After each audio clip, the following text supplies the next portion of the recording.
next step is putting the whole thing together. We have our two halves that we've done the stitching all the way around. We have a beautiful finished edge. So we're going to put them right sides together, so the outside fabric facing in, match up the top corners, and start pinning around the edges. And then as you get to each of the holes, the vocal hole on the bassoon or the neck hole on the oboe, you're going to pin on, match those up and pin on either side. And then continue around on the strap holes on the bassoons. Again, you're going to match up on either side, pin on both sides, take that all the way around, match up with the edges and the holes, and pin them all the way around to the other side of the top finished edge. And then you're going to sew all the way around the bag using a 1/2 inch seam allowance, and this time you're going to start all the way at the top of the finished edge, all the way up here, 1/2 inch seam allowance, straight stitch, all the way around. Whenever you come to one of these openings, you're going to stop as close to the line of stitching as you can. Stop there, backstitch to anchor it, skip over it, and start again on the other side. That goes for the two strap holes on the bassoon, as well as the vocal hole. You're going to stop at this line, skip over it, and start again on the other side. And then for the oboe, you will have the neck hole, which will look something like this. It will have the same elastic casing. You stop on the one side, skip over it, start again on the other, and then stitch all the way around. So we're going to start right here at the top, go back stitch all the way up to the top using a 1/2 inch seam allowance and a straight stitch. So see, your opening is going to be secure like that. Of course, on the oboe, it would be here, it would follow the curve around and skip over the neck hole and then go around. We're coming up on the vocal hole for the bassoon. We're going to sew right up to that edge and backstitch. Then I'm going to raise my needle and I'm going to pull it to the other side. And I'm going to bring my needle down just on the outside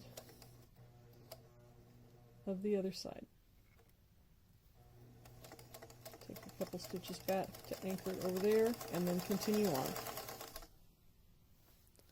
So you see that hole there, we have that gap, that's actually within here is actually open, and that's where they'll be able to insert the neck or the vocal of the bassoon.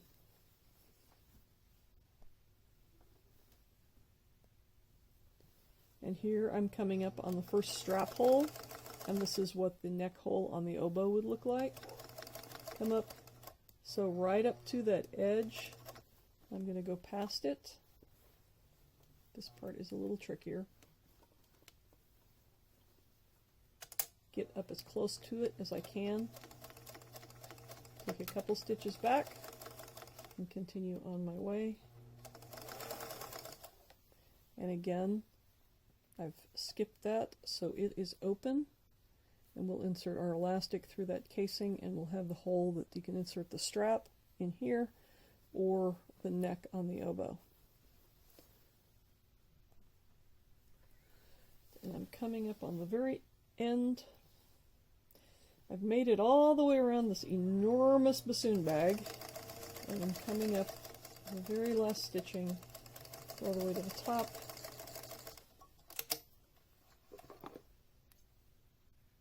Clip my threads at my start and my stop. And now we actually have the bag. One last step we have to do before we turn it right side out, and that's to put the elastic in our strap holes, and if you're working on an oboe, to put the elastic in the neck hole. So we've got these two sets of casings, and take a short piece of elastic, this is 5-6 inches long, something like that. It should be plenty for both holes, because our opening, we only need our opening to be about the width around of our finger, maybe slightly larger, but it will stretch to this opening. We just want to snug it up. So you take your piece of elastic, and I use a safety pin. You can use a wire or a bobby pin, almost anything, just something to help you pull it through. And I insert my safety pin with the elastic attached through one side of the casing.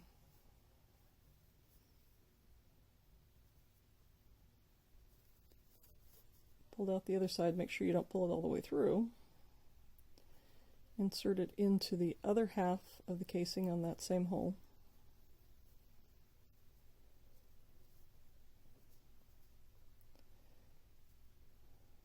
And sometimes it gets tricky with those, all the little folds and pleats and everything you had when you were going around that curve. And sometimes it'll get stuck on where you folded it under to create that smooth edge. This is where a pair of tweezers can come in handy, because you can reach in and open up that hole. And you can actually even grab the safety pin, or at least open it up until you can see the end of the safety pin. Pull your safety pin through. Then you're going to snug your elastic down until it just fits comfortably around your finger.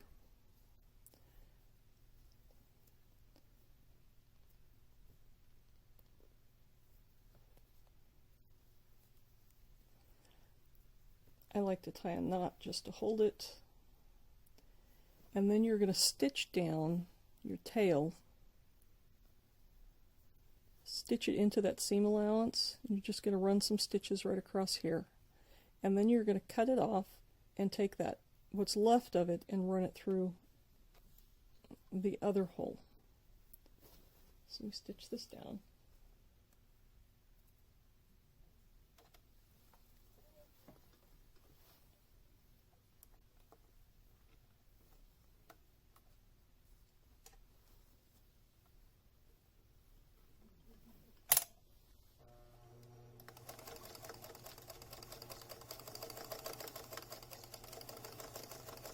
Just go back and forth over it several times just to anchor it really well.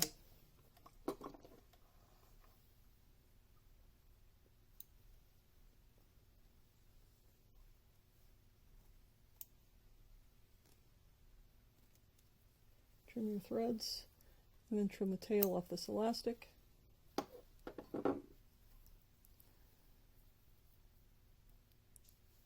And put it on your safety pin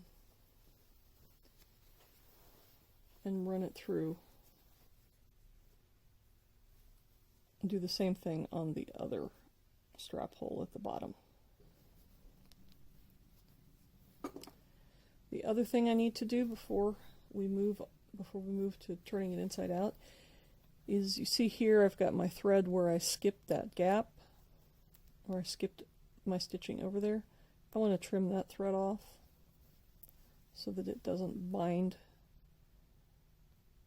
once we turn it outside. So on all the holes, the two strap holes and the bocal hole on the bassoon and the neck hole for the oboe, it's just that one single thread where I skipped what would be the tail if I had cut it off at the time.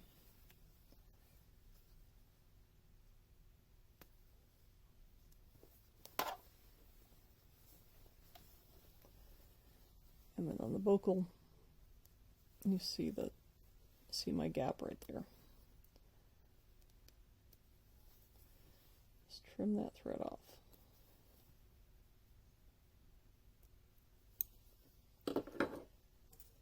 And now we're ready to turn this massive bassoon bag right side out. At least it's got a very large opening, that helps. When you turn it right side out, pull your hand holes back out to the right side.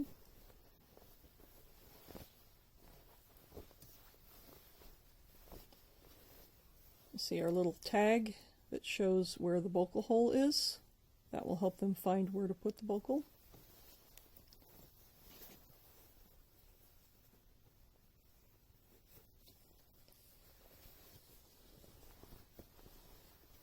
Reach inside the bag, push that elastic part of the strap through. Just make sure all your edges are pulled all the way through.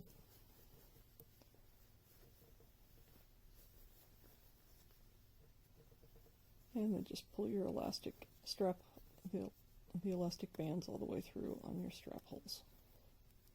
We have one more step to do on the bassoon bag, and that is to do the closure. We don't do the drawstring closure on the bassoon and the oboe. On the oboe, we don't use the drawstring because the mouthpiece is too delicate to pull a drawstring around like we would the clarinet. There's not the neck the way it is. It's just the reed that sticks on top of the instrument, and we don't want to break that reed. And yet doing a drawstring on the side actually pulls the fabric together enough that it causes problems for the hands. For the bassoon, it actually has a hole at the top that sends air out the top, and so we don't want the drawstring up there to let the aerosols out. So for the bassoon and the oboe, we actually have it open, and we're going to fold it over on itself and do a roll down top. And we will actually put snaps on the outside of one side and down here. So we'll roll the top over so it'll snap shut there on both the oboe and the bassoon.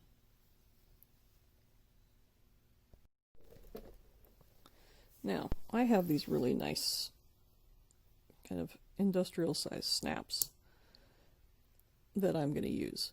But you can use whatever you have. You can use Velcro. You could even just pin it if you wanted to. But what I'm going to do with this is we fold the top over right along that stitching line. And then we're going to roll it over again. And this is just to give our placement. This is how it's going to close at the top.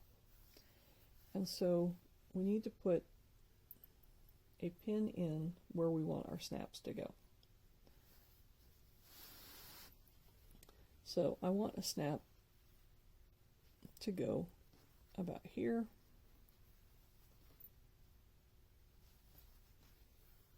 So a lot of layers to pin through. One in the center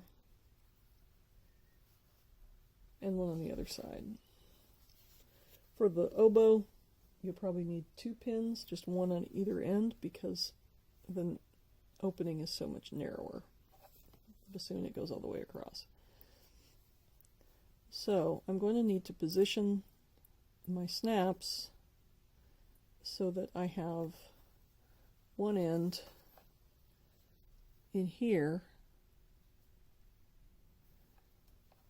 and then the other side right below it on that side, so that when I fold it down and fold it over, it'll snap right in. And then I'm just going to use a pen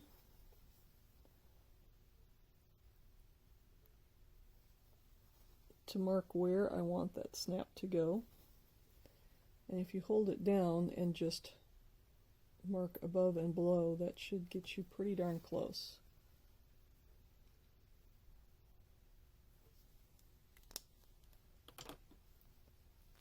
So then if I unpin it, I have two marks here. I have one on this side near the top on that side, and one further down here. That's where I'll put the one side of the snap here and the other side of the snap there, so when I roll it over, they'll line up and go together. And those, of course, need to be hand sewn on.